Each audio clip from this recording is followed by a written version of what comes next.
Ipadala sa ko ah.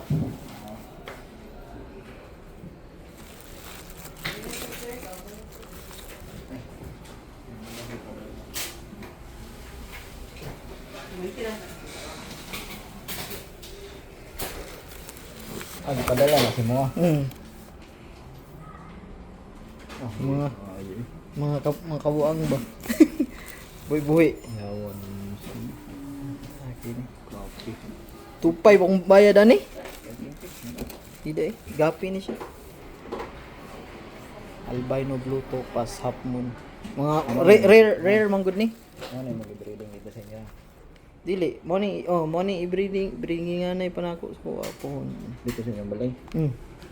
Naon ko yun sa ito set up, naka-set up na to daan. Buntis na. Ano yun sa? Nanay karga. Dapat. Kaya naman. Paspas mo gini mga nagsad. Mga one month buga sige lang nigbuga.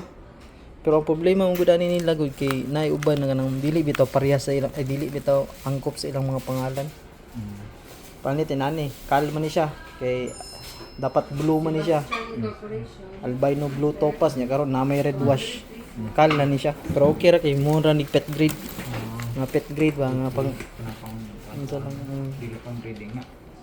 i-separate na ko ni siya. Yes, man. Gani buhi ta na. Kita na karon. Ha? Kita na ka. Wow, dagmi kaya po ko eh. Di ko magsegundo. Kapuyan ko sa unsa. Paspas mo gud mong biyahe dito god. Paspas. Paspas yung biyahe. Uy, kay ka. Gi-rebyard ba?